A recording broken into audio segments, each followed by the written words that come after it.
Hello folks, today we are going to be viewing this right here. It is the Drive Onn wireless FM transmitter. So we are going to compare it to this, the Monster FM transmitter, and this unbranded Chinese transmitter. So let's open it up. So basically this does the same thing that all the other ones do, with the exception that it has caller ID right there. So let's open it up.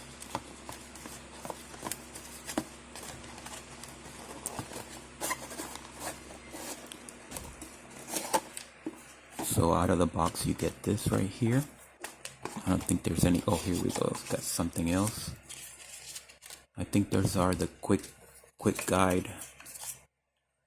start guide. I don't think we're gonna need it. Oh, look at this. They give you this if you need it.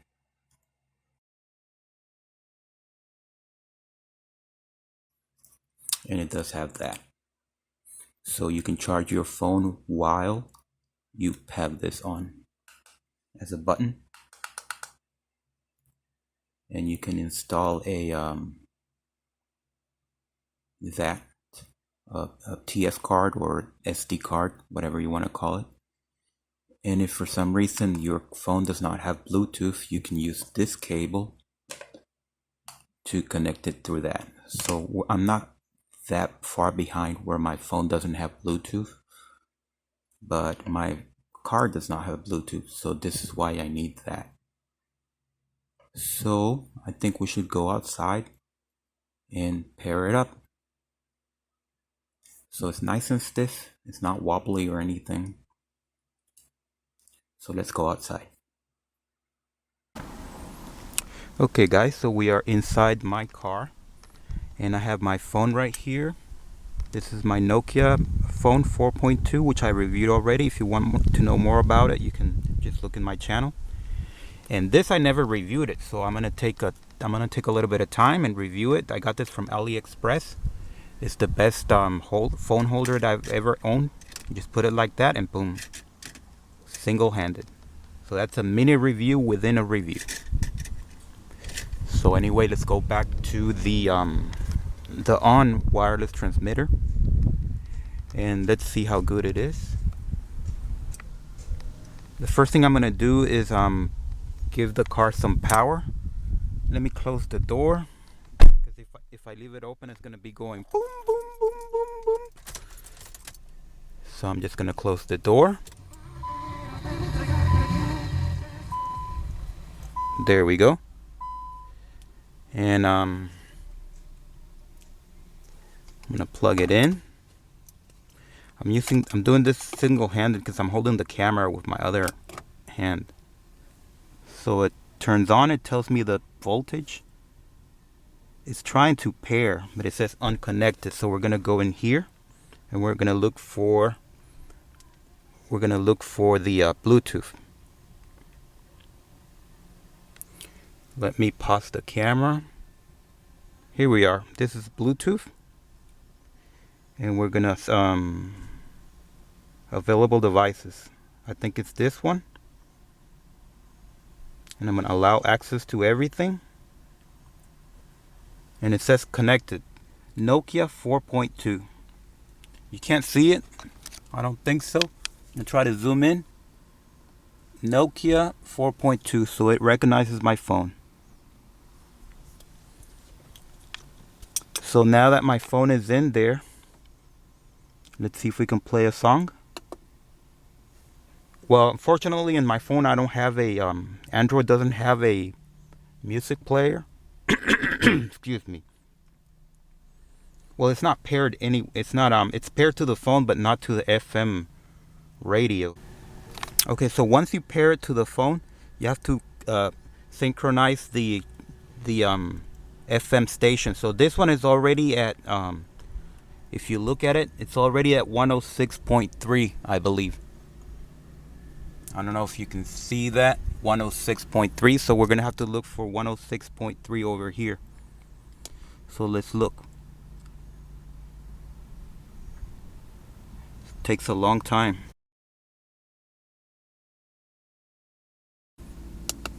There we go. 106.3. So now let's play a sample song, which is this one, Happy Mandolin.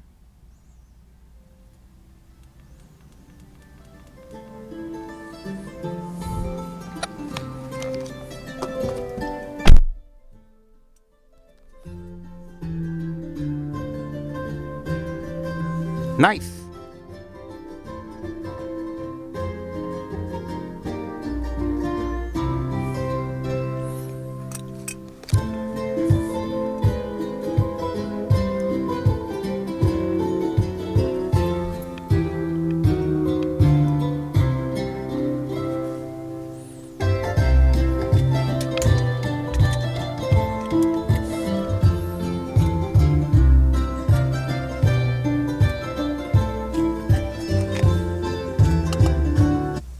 Okay, so that's pause.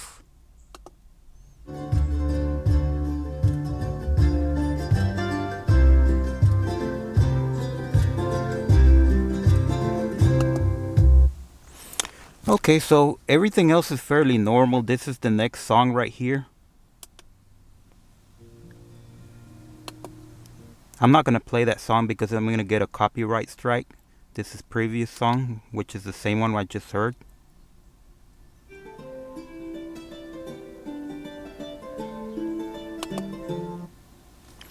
So everything else is basically the same as the usual FM transmitter. So you just have to make sure you pair it to your phone, and then you set it to the same frequency as the radio. You have to have the radio on, and you have to have a FM radio that actually works. So it'd be cool if this had its own speaker somehow, but that wouldn't work, I'm sure. So this is for charging. Let's see if it'll charge. Let's see how that works. I got my charger right here. Okay, so this right here is the cable. I already plugged it into the phone, so you just go here. And that's it. So there's nothing else unusual about this other than it does have those glow in the dark. It's lit up. So at night you would be able to see it. We're going to test that later on. And the next thing I want to see if it'll play from a TF card. And then I'm going to make a call and see if it'll really show the what they call the caller ID. So let me look for a TF card.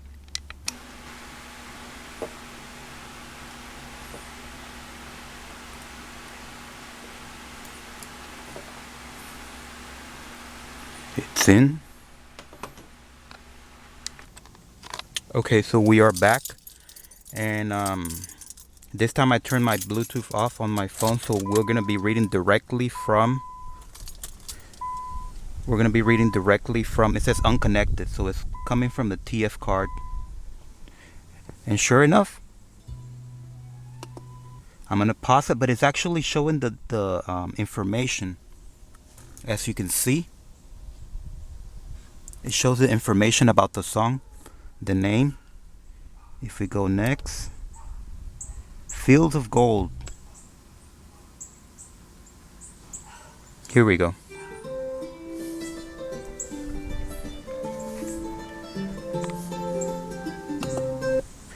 So that's directly from the TF card or SD card.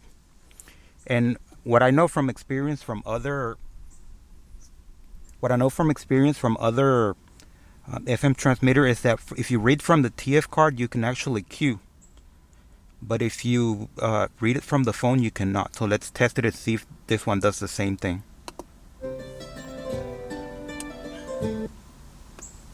It does not.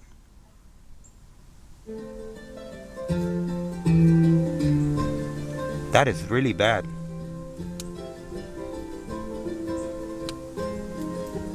That's terrible. Oh my goodness.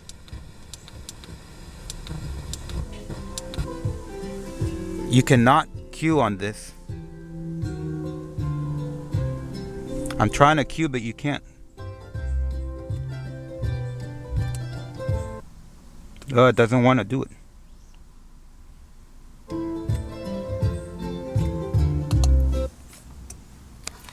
By cue, I mean when you fast forward, like in a cassette player, you go fast, so you can hear the music go. So you can go to the specific part of the song that you want to be on. So this one doesn't allow it. If you've seen my reviews, the Monster one does when you're reading from a TF card, but not from the foam transmission. So that's bad. So I'm disappointed because I would have expected this one to be better than the Monster FM transmitter that I already reviewed on my channel. So the last thing I want to do for now is make a call and see that caller ID, see if it's any good. But I'm already disappointed in this device. Okay, the next thing I want to do is test the caller ID function. I'm going to make a test call from this phone to my phone and see what happens. So let's do that. I'm calling.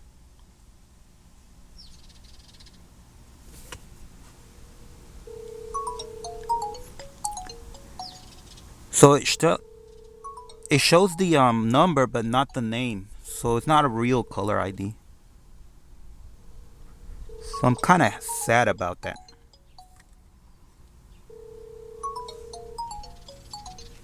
Because it should show the name of the person, but it's not doing it. So that's a second disappointment. So the last thing I want to show you guys is I'm going to go into my garage. I'm going to close the doors on the garage, turn the lights off, and we're going to see how it looks during the dark. So let's go. Okay, folks, so this is actually a different car, but we're only testing the backlit display. See how cool it is? And it is cool. Oh my goodness. I'm liking it. Let's turn off everything. And that's how it looks.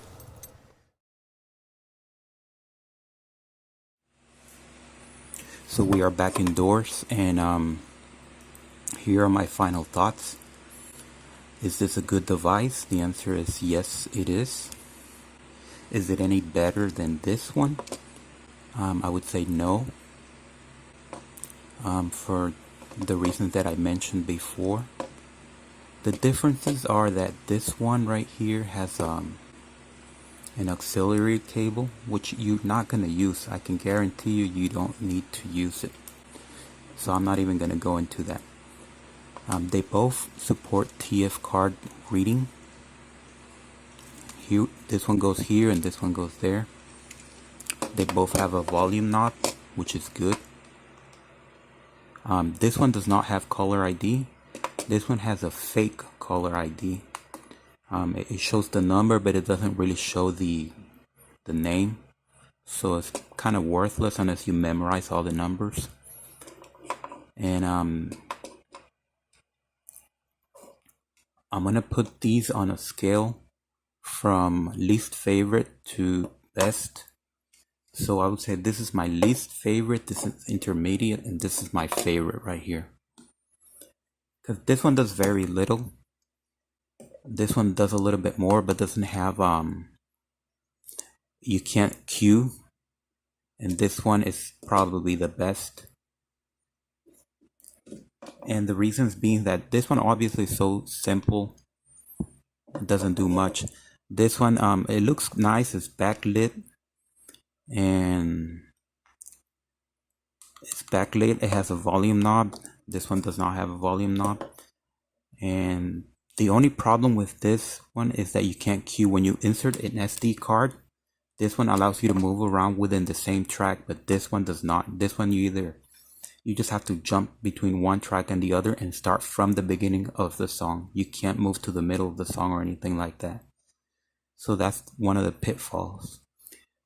Another pitfall on this one would be the this button is kind of hard to reach, and so is on this one, and so is on this one. So all three have that problem. This one being the worst. Kind of hard to reach that button. It's so little. This one's kind of intermediate right here, and this one is the easiest. This one has a bass boost. This one does not. This one's just plain audio. And what else? Not much else to say. The only reason why you would want to get this one over the other ones is if you have a device that does not have Bluetooth connection.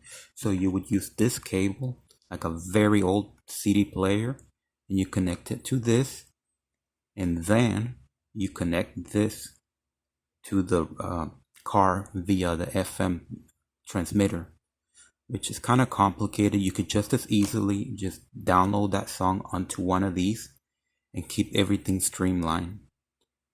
So do I recommend this? I do recommend it, but I think this one's the best one, the Monster, and this one's acceptable.